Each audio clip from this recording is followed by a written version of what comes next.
நீங்க 2025ல பெஸ்ட் ஷேப்பை அச்சீவ் பண்ண முடிவெடுத்திருக்கீங்க. அதனால இந்த வீடியோக்கு வந்திருக்கீங்க. அதனால கங்க்ராச்சுலேஷன். பாத்தீங்களா வாரியர்ஸ், இதுதான் நம்மளோட டார்கெட். இதுக்கு நீங்க தான் ஹெல்ப் பண்ணணும். நீங்க மனசு வச்சா தான் முடியும். ஆனா சப்ஸ்கிரைப் பண்ணிருங்க. நாங்க எல்லாரும் சேர்ந்து இதை அச்சீவ் பண்ணணும்.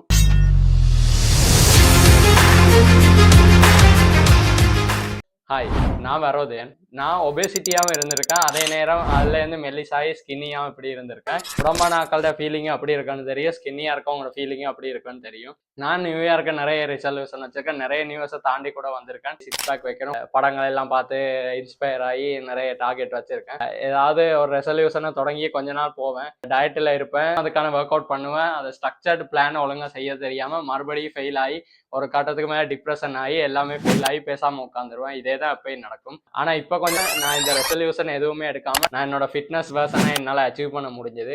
நான் அப்படியே என் ஷேப்பை ஃபிட்டான பாடியை அச்சீவ் பண்ணேன்னு தான் உங்களுக்கு சொல்ல போகிறேன். அதுக்கு நான் யூஸ் பண்ண டிப்ஸ் அண்ட் ட்ரிக்ஸை தான் உங்களுக்கு சொல்ல போகிறேன். வீடியோ கடைசியில் நிறைய டிப்ஸ் எல்லாம் வச்சுருக்கேன் பாருங்கள். ஸ்டெப் நம்பர் 1, உங்களுக்கு ஒவ்வொருத்தருக்கு ட்ரீம் பாடி ஒன்று இருக்கும். பாய்ஸாக இருந்தால் தனுஷ், சூர்யா, விஜய் மாதிரி ஆகணும். கேர்ள்ஸ்னா சமந்தா மாதிரி ஆகணும்னு வச்சுருப்பீங்க.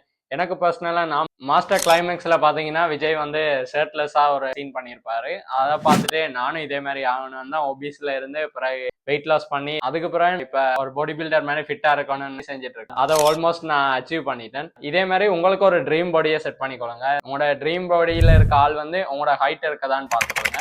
மற்றது அவர் எந்தவித ஆர்டிஃபிஷியல் ஸ்டெராய்ட்ஸோ ட்ரக்ஸோ இந்த மாதிரி எடுக்காதன்னு பார்த்துக்கொள்ளுங்க. சீபம் மாதிரி ஆகணும்னு எல்லாம் கோல்ஸ் வைக்காதீங்க, ஏன்னா அதெல்லாம் அன்ரியலிஸ்டிக் கோல்ஸை வச்சுட்டு அப்புறம் அதை அச்சீவ் பண்ண முடியலைன்னு டிப்ரெஷனில் நீங்கள் குயிட் பண்ணிடுங்க. அதனால அதை செய்யாதீங்க. Step number 2, analyse the dream body. அதாவது உங்களோட ட்ரீம் பாடியை 2 கேட்டகரியில் அனலைஸ் பண்ணலாம். ஒன்று பாடி வெயிட், இன்னொன்று பாடி ஃபேட் பர்சன்டேஜ். அதாவது இப்போ உதாரணத்துக்கு ஆக்டர் தனுஷ் எடுத்துக்கிட்டீங்கன்னா அவர் 13% பாடி ஃபேட்ல 72 கிலோவில் இப்படி இருப்பாரு. அதே மாதிரி வரணும்னா அதே பாடி ஃபேட் அண்ட் வெயிட்டுக்கு வரணும். அப்படி உங்களோட ட்ரீம் பாடிக்குரிய வெயிட், பாடி ஃபேட் அதுகளை உங்களுக்கு கணிக்க முடியாம இருந்துச்சுன்னா நான் இதுல காட்டுற சார்ட்டை வச்சு நீங்க பாடி ஃபேட் கணிச்சு கொள்ள முடியும். Step number 3, fixing deadline. அதாவது ஒரு டைம் டியூரேஷன் வச்சுக்கொள்றது. ஏன்னா டைம் டியூரேஷன் இல்லாமல் பண்ணும்போது எங்களுக்கு என்ன செய்யறோம் எது செய்யறோம்னு ஒண்ணுமே தெரியாது. இப்போ 2 பர்சன் எடுத்துக்கிட்டீங்கன்னா அதில் ஒருத்தன் வந்து செஸ்ட்ல மட்டும் ஃபேட்டை குறைக்கணும், அப்ஸில் மட்டும் ஃபேட்டை குறைக்கணும்னு சொல்லி ஒர்க் அவுட் பண்ண தொடங்கியிருப்பான். ஆனால் இன்னொருத்தனை பார்த்தீங்கன்னா நான் வந்து ஓவராலாக ஒரு வெயிட் லாஸ் பண்ணணும், ஒரு கிழமைக்கு 1 கிலோலேருந்து 2 கிலோ வரைக்கும் லாஸ் பண்ணணும்னு சொல்லி ஒரு எய்மோட இருப்பான். இதில் 2 பேர்ல யாரு அவன் சக்ஸஸ்ஃபுல்லாக முடிச்சிருப்பான்னு பார்த்தீங்கன்னா அந்த 2வது கேட்டகரியில் இருக்கவன் தான். ஏன்னா அவங்ககிட்ட ஒரு ஸ்ட்ரக்சர்டான பிளான், ஒரு ஐடியாலஜி இருக்குது. இப்போ வெயிட் லாஸாக இருந்தாலும், பல்கிங்காக இருந்தாலும், இல்லாட்டி பாடி ரீகாம்போசிஷனாக இருந்தாலும் உங்களால் எவ்வளோ மசில் எவ்வளோ சேஞ்சஸ் பார்க்கலான்றதை நான் இதில் கொடுக்குறேன், பார்த்துக்கோங்க. அடுத்து வந்து காப்பி ஏதாவது எடுத்துக்கொள்ளுங்க. அதில் வந்து நீங்கள் எழுதுங்க, ஏன் ஸ்டார்ட் பண்ணீங்கன்னு எழுதுங்க. அதுக்கடுத்து உங்களோட எய்ம் என்னன்னு சொல்லுங்க. இப்போ 10 கிலோ குறைக்கிறதா இல்லாட்டி 10 கிலோ ஏற்றுறதா, அந்த மாதிரி உங்களோட எய்ம் என்னன்னு எழுதிக்கொள்ளுங்க. அடுத்து வந்து நீங்கள் என்ன செய்ய போறீங்கன்னு எழுதிக்கொள்ளுங்க. அதாவது ஜிம்முக்கு ஜாயின் பண்ண போறீங்க, டயட்டை ஃபாலோ பண்ண போறீங்க, அந்த ஃபிட்னஸ் சம்மந்தமாக ஏதாவது செய்ய போறீங்க, இந்த மாதிரி இதுகளை எழுதுங்க. எவ்வளோ வாக்கிங் போக போகிறேன், எவ்வளோ கலோரி எடுக்க போகிறேன், அதுகளையும் நோட் பண்ணி வச்சுக்கோங்க. இப்போ உங்களோட ட்ரீம் ஃபிசிக்கை அச்சீவ் பண்ணணும்னு நினைப்பீங்க. ஸ்கினி பர்சனாக இருந்தீங்கன்னா முதல்ல பல்க் பண்ணி பிறகு கட் பண்ணணும். அதே நீங்கள் ஒரு குண்டா இருந்தீங்கன்னா முதல்ல வெயிட்டை லாஸ் பண்ணிட்டு அதுக்கு பிறகு மசில் கெயின் பண்ணுற மாதிரி வரும். நீங்கள் ஸ்கினியாகவும் இல்லாமல் ஒபேசிட்டியாகவும் இல்லாமல் 2க்கு நடுவில் இருந்தீங்கன்னா முதல்ல கட் பண்ணிட்டு மசில் பல்க் பண்ணுற மாதிரி இருக்கும். இப்போ உங்களோட பாடி டிரான்ஸ்ஃபார்மேஷனை பண்ணுறதுக்கு உங்களுக்கு 7 ஸ்டெப்ஸ் சொல்ல போகிறேன். இந்த முக்கியமான 7 ஸ்டெப்பை நோட் பண்ணிக்கொள்ளுங்க. நோட் பண்ணுங்கப்பா, பின்றாம்பா. முதலாவது பார்த்தீங்கன்னா அவாய்ட் யுவர் டிஸ்ட்ராக்ஷன். உங்களோட வீட்டை இருக்க சிப்ஸு, ஃபாஸ்ட் ஃபுட்டு, மிக்சர், நொறுக்கு தீனி, லொட்டு, லோசுக்கு இதெல்லாம் தூக்கி வெளியே போடுங்க முதல் வேலையா. இந்த ரிமூவ் டிஸ்ட்ராக்ஷன் வந்து ஃபிட்னஸ்ல மட்டும் இல்லை, உங்களோட லைஃப் ஜேர்னி, பிஸ்னஸ் எல்லாத்துக்குமே இது யூஸ் ஆகும். Point number 2, focus on your nutrition ஃபுட்ஸை ஃபோக்கஸ் பண்ணுங்க. இதில் பார்த்தீங்கன்னா கார்ப்ஸ், ப்ரோட்டீன், ஃபேட் உள்ள ஃபுட்ஸ் லிஸ்ட் நான் இதில் கொடுத்துருக்கேன். இதில் 3ல இருந்து ஃபுட்ஸை சூஸ் பண்ணி நீங்கள் சாப்பிடுங்க. ஏன்னா நீங்கள் பார்க்குற ஃபிட்டான பீப்புள் எல்லாருமே இந்த 3ல இருந்தா கன்சியூம் பண்ணுறோம். அதனால தான் அவங்கள எப்பயுமே ஃபிட்டாக இருக்க முடியுது. அதனால நீங்களும் இந்த 3ல இருந்து செலக்ட் பண்ணிக்கொள்ளுங்க. Point number 3, track your calories. Juice குடிச்சா வெயிட் லாஸ் ஆகும்னு சொல்லிட்டு 5000 கலோரிக்கு ஜூஸ் குடிச்சா என்ன வெயிட் லாஸ் ஆகுமா என்ன? அப்படியெல்லாம் இல்லை.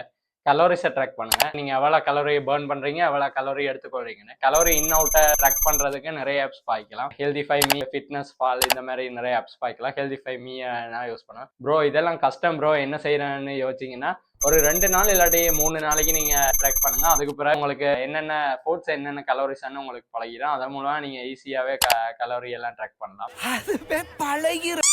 பாயிண்ட் நம்பர் 4, உங்களோட வெயிட்டை ஸ்கேல் பண்ணுற ஒரு ஸ்கேல் மிஷின் ஒன்று வாங்கணும். ஏன்னா அது இல்லாட்டி உங்களுக்கு என்ன பண்ற ஏது பண்ற ஒண்ணுமே தெரியாது. மைண்ட்ஃபுல்லா ஒரு கன்ஃபியூஷன்லயே நீங்க பாதியில இதை குயிட் பண்ணிட்டு போறதுக்கான வாய்ப்பு இருக்கு. டிமோட்டிவேட் ஆயிருவீங்க. அது எனக்கும் சிலவ நடந்திருக்கு. அதனால நான் முதல் வேலையா ஒரு வெயிட் ஸ்கேல் வாங்கி போட்டேன். அதே மாதிரி நீங்களும் வெயிட் ஸ்கேல் ஒன்று வாங்குங்க. ஓவரால் வெயிட் அதுகளை செக் பண்ண முடியும். அப்பதான் நீங்க ப்ரோக்ரஸ் பண்றீங்களா இல்லாட்டி அப்படியே இருக்கிறீங்களான்னு உங்களால் செக் பண்ண முடியும். உங்களுக்கு ஒரு மோட்டிவேஷன் கிடைக்கும். Point number 5, make gym as favourite spot. ஐயோ ஜிம்முக்கு போகணுமா அந்த மாதிரி இதுல இருந்து நான் ஜிம்முக்கு போகணுமா எஸ்ன்ற மாதிரி ஒரு மைண்ட் செட்டுக்கு வாங்க. முதல்ல நானும் ஜிம்முக்கு போய்க்குள்ள எனக்கு கார்டியோவே தந்துட்டு இருந்தாங்க. அப்ப எனக்கே ஒரு கட்டத்துல கடுப்பாயிட்டேன். ஐயோ ஜிம்முக்கு போகணுமா, ஜிம்முக்கு போனா கார்டியோவே தானே செய்யணும்னு. ஆனா அப்புறம் ஸ்ட்ரென்த் ட்ரைனிங் செய்யும் போது தான் எனக்கே ஆசை வந்துச்சு. உங்களுக்கும் ஜிம்மை வந்து ஃபேவரட் ஸ்பாட்டா மாத்துங்க. அங்க நிறைய ஃப்ரெண்ட்ஸை மேக் பண்ணுங்க. அவங்களோட சேர்ந்து ஒர்க் அவுட் பண்ணுங்க. வெளியே போய் ஃபன் பண்ற ஒரு விஷயத்த ஜிம்ல போய் ஃப்ரெண்ட் ஆக்களோட செய்யுங்க. அதுக்குன்னு ஃபன்னாவே மட்டும் இருந்துடாதீங்க, ஒர்க் அவுட்டையும் கவனிங்க. முக்கியமான விஷயம் உங்களோட ஜிம் வந்து பக்கத்துல இருக்க மாதிரி பாத்துக்கொள்ளுங்க. ஜிம் எவ்வளவு பெருசா இருக்குது, எவ்வளவு எக்யூப்மெண்ட்ஸ் இருக்குன்ற கதையே இல்லை இங்க. ஏன்னா வந்து ஜிம் எவ்வளவு பக்கத்துல இருக்கு, ஓரளவு எக்யூப்மெண்ட்ஸ் இருந்தா கூட பாத்துக்கொள்ளுங்க. ஏன்னா நீங்க தூரத்துல ஒரு ஜிம்முக்கு போனாலும் அதுக்கு போறதே உங்களுக்கு ஒரு பிரச்சனை ஆயிரும். அவ்வளவு தூரம் போகணுமே, நீ போயிட்டு ஒர்க் அவுட் பண்ண இயலுமா, ஒரு வேலை முடிஞ்சு நீங்க போற நேரம் திரும்ப வீட்டுக்கு போய் ரெஸ்ட் எடுக்கிறதா இல்லாட்டி அவ்வளவு தூரம் போய் ஜிம் ஒர்க் அவுட் பண்றதான்னு கடுப்பாயி குயிட் பண்ணிடுவீங்க. அதனால பக்கத்துல இருக்க ஜிம்ல சேருங்க. Point number 6, stay consistent. கன்சிஸ்டன்சியா இருக்கணும். ஒரு 3 months இல்லாட்டி 4 months வந்து கன்சிஸ்டன்சியா ஒர்க் அவுட் பண்ணி டயட் ஃபாலோ பண்ணி இருக்கணும். இடையில நீங்க டிமோட்டிவேட் ஆகி டிப்ரெஸ் ஆகி குயிட் பண்ண போனீங்கன்னா, when you feel like quitting, remember why you started. இதை நீங்க கேட்டுக்கொள்ளுங்க. உங்களால பவரோட திரும்ப உங்களால ஒர்க் அவுட்டை இன்னும் மோட்டிவேஷனோட பண்ண முடியும். Point number 7, track your progress. உங்களோட ஒர்க் அவுட் ரிசல்ட் எல்லாமே ட்ராக் பண்ணுங்க. ஏன்னா உங்களோட ஒர்க் அவுட்டை ட்ராக் பண்றது முக்கியம். ஏன்னா நீங்க எவ்வளவு வெயிட் தூக்குறீங்க முக்கியம். ஏன்னா ஒவ்வொருக்கிழமே வெயிட் தூக்குறத வந்து கொஞ்சம் கொஞ்சம் ப்ரோக்ரஸிவ் ஓவர்லோட் பண்ணிட்டே இருக்கணும். நோட்ஸா எழுத போனீங்கன்னா பெரிய கட்டா போயிடும். அதனால நீங்க வந்து ஹெவி இந்த மாதிரி ஒர்க் அவுட் டைப்ஸை பயன்படுத்தலாம். முதல்ல நீங்க எவ்வளவு இருந்தீங்க, இப்ப எவ்வளவு முன்னேறி இருக்கீங்கன்னு உங்க கூடயே உங்களை கம்பேர் பண்ணி எவ்வளோத்துக்கு நீங்க வளர்ந்துருக்கீங்கன்னு காட்டும். இது ஒரு கேம் மாதிரி போகும். பெட்டரா பண்ணணும்னு எனக்கு நானே டஃப் கொடுக்கணும்னு சொல்லி நீங்க ஒரு கேம் மாதிரி அச்சீவ் பண்ண முடியும். நிறைய வெயிட்ஸை தூக்க முடியும். சும்மா வெயிட் ஸ்கேலை மட்டுமே நம்பி இருக்காம அடிக்கடி உங்களோட ஹிப், செஸ்ட், பைசப் இந்த மாதிரி ஏரியாஸ் டேப் மெஷர்ஸையும் பார்த்துக்கொள்ளுங்க. அதே மாதிரி உங்களுக்கு க்ளோத்ஸ் எப்படி ஃபிட் ஆகுதுன்னு பார்த்துக்கொள்ளுங்க. அப்படி உங்களோட ப்ரோக்ரஸை ட்ராக் பண்ணுங்க. இந்த வீடியோ லைக் பண்ணுங்க. 2025ல உங்களோட பெஸ்ட் ஷேப்பை யாரெல்லாம் அச்சீவ் பண்ண போறீங்கன்னு கமெண்ட்ல சொல்லிட்டு போங்க. அதுக்கு பிறகு அச்சீவ் பண்ண பிறகும் கமெண்ட்ல சொல்லிட்டு போங்க.